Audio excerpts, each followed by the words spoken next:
TexasFootball.com is also where you can find free money. Boy, you just dove right in. You didn't even give me a second to prepare. You're just Sorry. Like, no, I didn't have a moment's notice to emotionally brace for this. Free money. My college football picks against the spread. Guys, I'm not going to lie to you. Tough week last week. Tough week for free money. Took a bath. 2-6. Not great.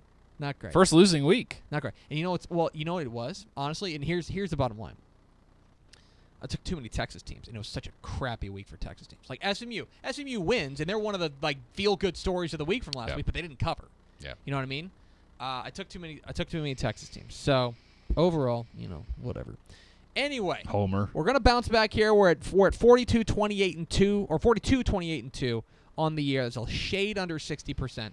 This is the rally week, guys. We're rallying. This is the big week. We're going to make our mark. We're going to reverse it 6-2. That's what we're doing. I don't know if there's 8 games. But in any case, we're going to get a winning week this week. We're back on the winning track. Max, let's pick some winners. All right. We will start tomorrow night, Friday night, on the Hilltop because the American Athletic Conference hates high school football. Tulsa will take on SMU, 8 p.m. SMU, the Ponies, a 9-point favorite. Tulsa is a baffling team. Baffling. This was a team that 2 weeks ago throttled Houston. Throttled them. And last week, they got beat by Connecticut, who, by the way, don't fact check this. You don't need to, because I'm always right.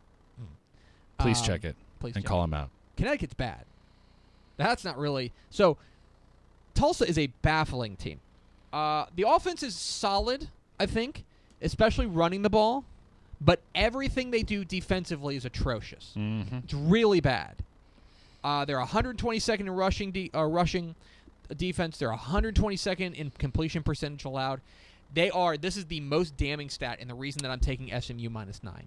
The most damning stat. They are dead last in the nation in yards per pass allowed. And you want to talk about a team that, first of all, you want to talk about a team that looks like they are custom built to really manhandle Tulsa's defense. Right. It's SMU because they've got the deep threat in Cortland Sutton, and then they've got Trey Quinn who can beat you with the dink and dunk. Yeah. I like SMU at home, 9-point favorite. I'm taking SMU -9. I think they cover that. I think they win by 12 or something. Hilarious that this is a team that throttled Houston, but seems perfectly matched up for SMU to throttle them. Yeah, maybe it's just a bad matchup, but I'll tell you, I think SMU beats them, and I think SMU covers. So I'm taking SMU -9. What's next, Max? Texas at Baylor. Someone will watch, right? 11 a.m. Saturday in Waco.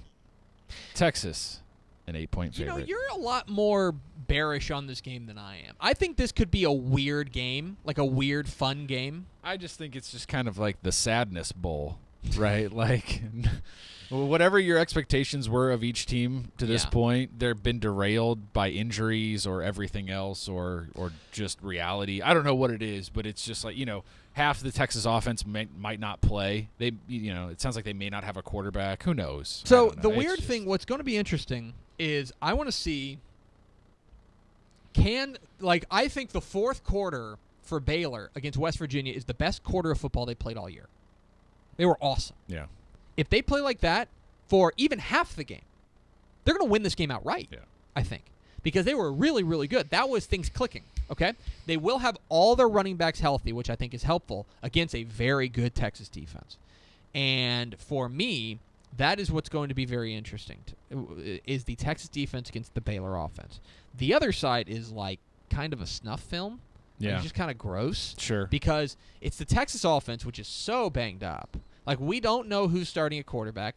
It's probably, everything that I've read, it's probably going to be Buechele because I think Ellinger's still in concussion protocol, and I have a hard time actually, I don't have a hard time believing they throw him back out there. But in any case, probably Buechele. They've already lost their best player offensively, Connor Williams, for the year, the left tackle. I'm going with Baylor. I think Baylor covers this. I'm going to take Baylor +8 at home. I think Texas wins outright because this just seems like the kind of game that they win outright, and Baylor continues to spiral into sadness. But I think Baylor covers this. I'm going to go Baylor +8. I think they cover the 8 points. What's next, Max? The game that College Game Day should be at. Here we go. Number 4 TCU Horned Frogs going in to the pit of doom in Ames. Jack Trice Stadium against 25 Iowa State. 2:30 p.m. Saturday. TCU just a 6.5-point favorite. Oh, go ahead and do your whoosh. Boy. Go ahead and do your whoosh. Whoosh, whoosh, whoosh, whoosh, whoosh, Whoosh, whoosh, whoosh, whoosh, whoosh. Okay. Cyclones. Okay. I said this last week, but it bears repeating. Iowa State, actually good. Like they are not like some fluky. What are they? 6-1. 5-2. 5-2. Yeah. 5. They're not some fluky 5-2 team. Like they're a good 5-2 team. Yeah. Their losses are to Texas, which is looking worse and worse. Shh, quiet. And to Iowa, which is Fine. It's It was a touchdown in overtime. and that's a rivalry game. Yeah. And I've told you before that's the weirdest game of the year every single year. Always. It's always the weirdest game of the year. They have a super efficient passing game. The running game isn't great, but it doesn't really matter. They're winning with defense. Their rushing defense is excellent, and they do not give up the big play. That is the key factor to their success, is that they absolutely, positively refuse to give up the big play. So that takes one of the arrows out of the TCU sheath, right? Mm-hmm. Is the big play. Let's just presume that they're not going to be able to do that. So far, so good for Kenny Hill. Mm-hmm. He's taking care of the football. He's not throwing the ball into traffic too much. He's taking care of it. And they are, I will tell you that for me, the secret weapon in this one, I think, is Shewo Lonalua. I think that you've got this kind of thunder to go with the Lightning running backs back there. I think he has a big game, especially in the red zone. I like TCU to cover. I'm taking TCU -6.5 in Ames. I think they win this game by about 10 points. I really like what TCU's got right now. And I think that overall, when you talk about a team that, for Iowa State, I think TCU's defense matches up with them pretty well. I'm going to go with TCU -6.5. There is no matchup that's favorable for anyone against Iowa State. The Mighty Clones. The Mighty Clones. Whoosh, Yeah. whoosh, whoosh, whoosh, Yeah, whoosh. exactly. You'll live to regret this. You'll rue the day. Okay. Yeah. All right. This will be the game. This will be the game. You'll be like, TCU may win by like 2. Yeah. By the skin of their teeth. They may And you'll be like, Ames. but you'll lose. You'll have a losing record for the week because of it. You watch. Okay. All right. What's next, Matt? God, here's a this game is gross. Free money has just become Max going, God. Louisiana Tech coming to Rice. Mercifully, really, thankfully Rice doesn't have to travel for this one. 2:30 p.m. Saturday. Rice, I don't even know how they're doing this. They're a 13-point underdog. It seems like it should probably be 33, but whatever. You know, and I get that it's not Louisiana Tech of old, but look, Rice is just that bad. Look, I want you to think that last week Rice only lost to UTSA at UTSA by 13. Right. Different kind of team, though. I Different agree. built. So Louisiana Tech's not super efficient, but they are the Joey Gallo of offenses. It is all or nothing. They are a home run hitting offense. I will say that for Rice, the things that they can take advantage of. Louisiana Tech gives up their fair amount of sacks, and they have a bad rushing defense, so they can be run on. When has Rice, and then offensive, like defensively in the secondary, they don't give up big plays. They can be dinked and dunked. Mm-hmm. That is a terrible matchup for Rice because they do not have an efficient offense. They need to break big plays to score. That's what they did against UTSA last week. They broke one big play basically. They have to do that. They have to be able to dink and dunk, which they haven't been able to. They have to be able to take advantage of a bad running defense, which they have not been able to do. I'm taking Louisiana Tech -13. I feel pretty good about that. I just don't. I think that they're going to win. I think they're going to cover. It's probably something like 38-13 as a final. What's next, Max? Houston going over to the worst state in the union to take on 17 South Florida, 2:45 p.m. Saturday. The Cougs, 10.5-point underdogs, which is just the perfect line to make you think. I'm really thinking about it. Yeah. So, South Florida is, I don't know if I feel like we don't pay a ton of attention to them because they are in that kind of part of the world that we try to. Nor should we. We try to avoid. They're really good. Undefeated, if I am correct. I believe that's correct. Yeah. They're really good. You know what happens with undefeated teams? Sometimes they got to lose. So they have a really good running offense. They run the ball really well, which would seem to play into Houston's hand. Good front seven. With a good front seven, right? Their running game is one of the best in the country. They don't pass much, but when they do, they take advantage of it. They hit big plays in the passing game. Here, it's the other side that's really problematic for Houston because their defense is really good. Their rushing defense is exceptional, and their passing defense is really good as well. They shut it down in both explosiveness and efficiency. They are really good. This is a game that Kyle Postma has to have a great game if they're going to win this game. 10.5 is interesting, though, because I do think that Houston has a counter to what South Florida does best, which is run the ball. I think Houston keeps it close. I'm going to take Houston plus 10.5 at South Florida. I think they keep it close. I feel like they got to wreck it against them or UCF, one or the other. They got to be the one that's the wreck shop. I'm going to take Houston plus 10.5. I think they have a nice bounce back, and they go on the road. I don't think they win. I don't think they win outright. I think Houston's. It's like a 3-point game. Houston's like one of those insanely frustrating teams, but they're good enough to ruin someone's season. Absolutely. And this might be the game. Max, what's next? Bull. Texas State going to Coastal Carolina to take on the Proud Roosters. 5 p.m. Saturday. Texas State is an 8.5-point underdog. The Chanticleers. To the Chanticleers. The Chanticleers. Okay. Do you know? I put that in there. The Proud Roosters. Without looking, do you know where Coastal Carolina is? It's on the coast in Carolina somewhere, right? Conway, South Carolina. Sure. Yeah. So Coastal Carolina runs. That's a place that exists. Coastal Carolina runs the ball pretty well. They don't pass effectively, but when they do, they hit the big play. So it's very good play action, basically. The defense stops the run pretty well. They're pretty vulnerable in the back, especially to big plays. They will give a big play or two. They do not sack the quarterback, which is good. And they do not force turnovers. They're actually one of the worst teams in the nation at taking the ball away, 123rd in the nation. I'm going Coastal Carolina.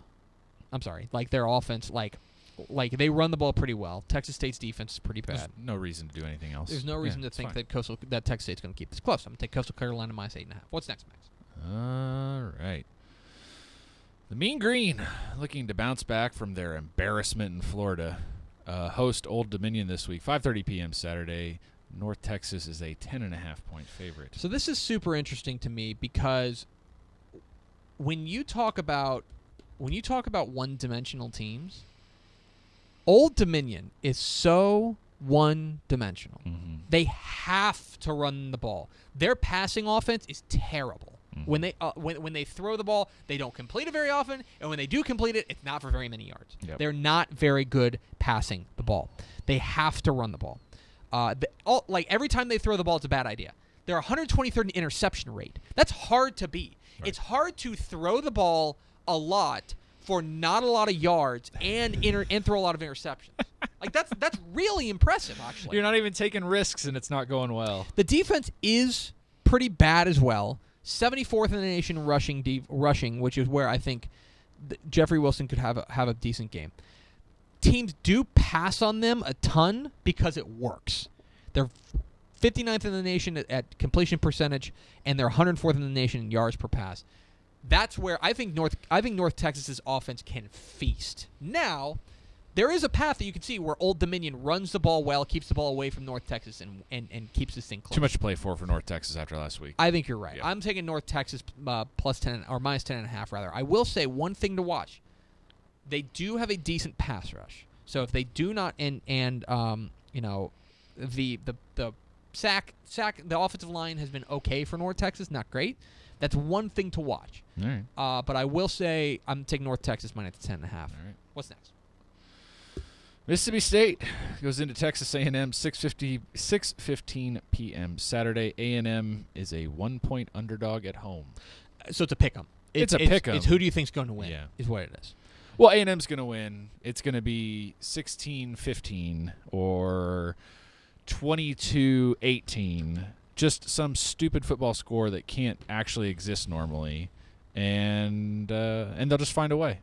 So that's just how this works. So for those who don't know, this year. For those who don't know a ton about Mississippi State, You're going to hear a lot about Nick Fitzgerald, their quarterback, and he is good, but he's not a thrower. Yeah. He does a lot of his damage on the ground. They are a very good running team.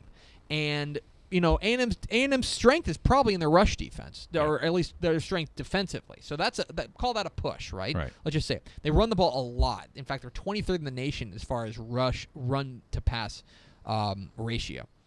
They are dink and dunk in the passing game, which is, you know, okay. Whatever. We're going to see how that goes. They protect the quarterback well, but he will throw some picks on you.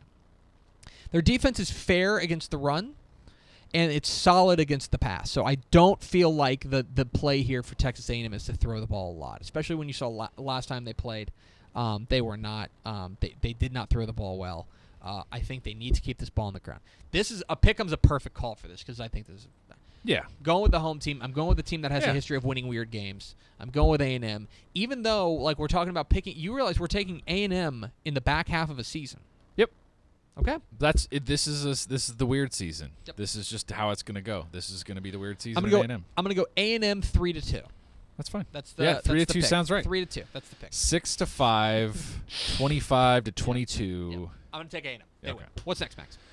The Red Raiders, trying to recover from the whooping that the Cyclones gave them, go to Norman, play number 10 Oklahoma, 7 p.m. Saturday. Tech is a 20-point underdog. Give me a break. So this is interesting because what's funny about this is that 20 points That's a lot. is a lot. I'm sorry. So Oklahoma is still they're literally. When is Oklahoma playing defense? They're exactly. They're an elite passing team. That's the one thing that think people are looking at is that they're an elite passing team going up against a team that gives up a lot of completions, maybe not a ton of big plays, but a lot of completions. But they're first in completion percentage and explosiveness, which is something that's really impressive.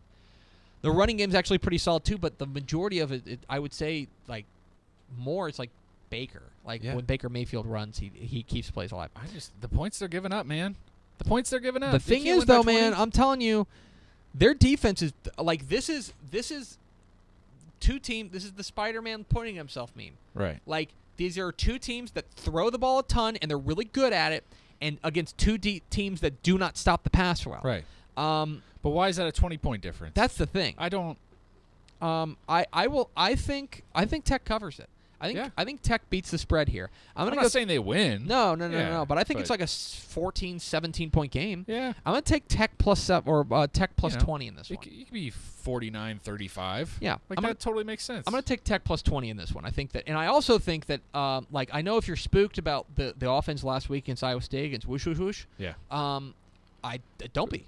I think I don't. They have weeks like that. They always have. I think that they will bounce back. I have a hard time believing they're going to have two bad games in a row against a defense that's pretty vulnerable. And finally, Max, we saved the best for last. This is clearly the game everyone should be watching. UTSA going out to El Paso to play UTEP 7 p.m. Saturday. UTSA a 16-point favorite. How could you say that? This game's going to be excellent. I mean, this is going to be a close one.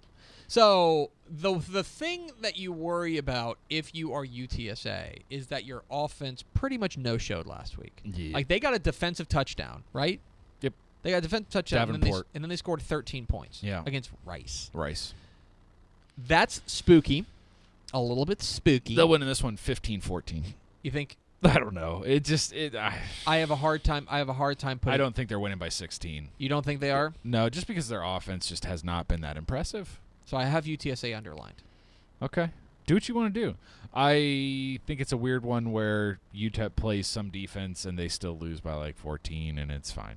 I don't know. They could also lose by 35.